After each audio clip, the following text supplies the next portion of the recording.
नमस्कार दोस्तों रेडिएशन जो है ये कैंसर के मरीजों में उपयोग होने वाली थेरेपी में से एक है और इस थेरेपी में हाई एनर्जी बीम्स कैंसर की कोशिकाओं को नष्ट करने में मदद करते हैं। इस थेरेपी के दौरान हमें अपने खान पान का विशेष ध्यान रखने की आवश्यकता होती है ताकि शरीर को भरपूर रूप से एनर्जी मिल सके। कई मरीज रेडिएशन के दौरान क्या खाएं इस बात को लेकर असमंजस में रहते हैं। मरीजों को समझ नहीं आता कि वे इस दौरान क्या खाएं और क्या न खाएं। कई रिसर्च और एक्सपर्ट के अनुसार रेडिएशन के दौरान हमें प्रोटीन, विटामिन और मिनरल से भरपूर जैसे कि साबुत अनाज, हरी सब्जियां, दूध और अंडे वगैरह का सेवन करना चाहिए। बस ध्यान रखें कि रेडिएशन के दौरान हमें अनहेल्दी चीज़ें जैसे कि जंक फूड्स, शराब, ज़्यादा नमक वगैरह से परहेज करने की आवश्यकता होती है ताकि रेडिएशन के दौरान होने वाली परेशानियों से बचा जा सके। तो दोस्तों सबसे पहले बात की जाए रेडिएशन के दौरान फॉलो करने वाले एक डाइट रूल के बारे में। तो दोस्तों रेडिएशन के दौरान या फिर कैंसर उपचार के दौरान आपको कुछ बातों का पालन करने की ज़रूरत है, जैसे कि रेडिएशन के दौरान होने वाले साइड इफ़ेक्ट पर ध्यान दें और ये आपकी भूख को किस तरह से प्रभावित कर रहे हैं इस बात पर भी आपको ध्यान देने की ज़रूरत होती है।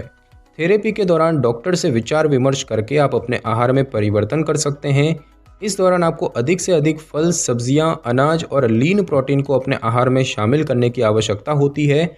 संतृप्त वसा, ज़्यादा चीनी, नमक और शराब से परहेज करें। अपने खाने की आदतों और समय को बदलें। पूरे दिन के आहार को छोटे छोटे टुकड़ों में विभाजित करें और ये खाने का एक हेल्दी तरीका होता है। खुद को हाइड्रेट रखें। तरल पदार्थ और पानी का अधिक मात्रा में सेवन करें। और अब हम दोस्तों जानेंगे कि रेडिएशन के दौरान क्या खाना चाहिए। तो रेडिएशन थेरेपी के दौरान मरीजों को अपने आहार में हेल्दी चीज़ों को शामिल करने की ज़रूरत होती है ताकि इससे होने वाले साइड इफ़ेक्ट से बचा जा सके। आप इस दौरान बीन्स, मटर, क्विनोआ और लीन मीट वगैरह को शामिल कर सकते हैं। इनके बारे में विस्तार से जानेंगे। सबसे पहले बात करें फल और सब्जियों की। तो रेडिएशन थेरेपी के दौरान आप गहरे हरे रंग की सब्जियों का सेवन करें। इसके अलावा आप अपने डाइट में भरपूर रूप से कलरफुल फलों को भी शामिल कर सकते हैं। अगर आप कच्चे फल और सब्जियां नहीं खा पाते हैं तो आप इसे हल्का सा उबाल कर या फिर पका कर भी खा सकते हैं। अगर आपको पेट में ऐंठन या गैस जैसा महसूस हो रहा है तो आप आहार में फाइबर की मात्रा को बदल सकते हैं। फल और सब्जियां फाइबर से भरपूर होती है और इससे मल त्यागने में आपको मदद मिलती है और ऐसे में गैस और अपच की परेशानी दूर होगी। उसके बाद दोस्तों बात की जाए साबुत अनाज की। तो साबुत अनाज रेडिएशन के दौरान आपको लेना चाहिए। साबुत अनाज में आप ब्राउन राइस, 100% साबुत अनाज से तैयार ब्रेड और रोल के अलावा ओट मिल भी आप अपनी डाइट में शामिल कर सकते हैं। इसके अलावा क्विनोआ एक साबुत अनाज है जो हाई फाइबर के साथ प्रोटीन से भी भरपूर होता है। साथ ही क्विनोआ में ग्लूटेन काफ़ी कम मात्रा में या न के बराबर होता है। अगर आप अपनी डाइट में प्रोटीन को बढ़ाना चाहते हैं तो सफ़ेद चावल की जगह क्विनोआ शामिल करें। सामान्य तौर पर सफ़ेद ब्रेड जैसे आहार की तुलना में साबुत अनाज अधिक फायदेमंद होता है। उसके बाद दोस्तों बात की जाए लीन प्रोटीन की। तो रेडिएशन के दौरान आप अपने आहार में प्रोटीन शामिल कर सकते हैं। हालांकि ध्यान रखें कि इसमें वसा की मात्रा काफ़ी कम हो। आप अपने आहार में समुद्री भोजन, लीन मीट, ग्रीक योगर्ट, अंडे, बीन्स, सोया प्रोडक्ट और अनसॉल्टेड नट्स और बीज को शामिल कर सकते हैं। बस इस बात का ध्यान रखें कि सोया प्रोडक्ट ज़्यादा प्रोसेस्ड होते हैं और ऐसे में इस तरह के उत्पादों के सेवन से दूर रहें। कार्बोहाइड्रेट और वसा की बात की जाए तो रेडिएशन के दौरान आपको अपने डाइट में हेल्दी कार्बोहाइड्रेट और वसा युक्त आहार की आवश्यकता होती है। कार्बोहाइड्रेट के अच्छे स्रोतों में लगभग सभी प्रकार के फल, स्टार्च वाली सब्जियां जैसे कि मकई, आलू, शकरकंद, अनाज जैसे कि चावल, क्विनोआ, दलिया वगैरह, बीन्स, मटर, कुछ डेयरी उत्पाद जैसे कि दही और दूध और शहद वगैरह शामिल है और आप इस तरह के आहार को रेडिएशन के दौरान शामिल कर सकते हैं।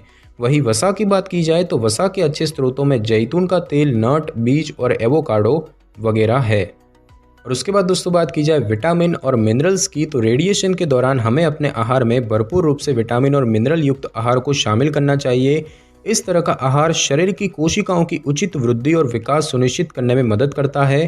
प्रोटीन और कैलोरी युक्त आहार के साथ साथ आप अपने भोजन में विटामिन और मिनरल से भरपूर चीज़ों को शामिल कर सकते हैं। इन आहार में आप टमाटर, तरबूज, चेरी, गाजर, शकरकंद, संतरे, सेब, नाशपाती, ब्रोकली, लहसुन, प्याज, आलू बुखारा, ब्लूबेरी, अंगूर, ग्रीन टी, दलिया, क्विनोआ, जौ, अखरोट, बादाम वगैरह को शामिल कर सकते हैं।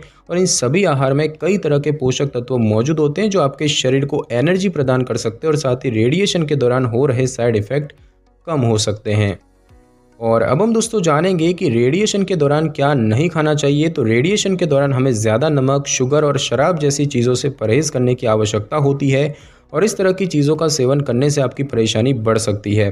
विस्तार से जानें, सबसे पहले बात की जाए सोडियम युक्त आहार की, तो एक्सपर्ट के मुताबिक रेडिएशन के दौरान मरीजों को अधिक नमक वाले आहार से परहेज़ करने की आवश्यकता होती है और ऐसे में इस दौरान फ्रेंच फ्राइज़, पिज्ज़ा और बर्गर वाली चीज़ों से दूरी बनाकर रखें।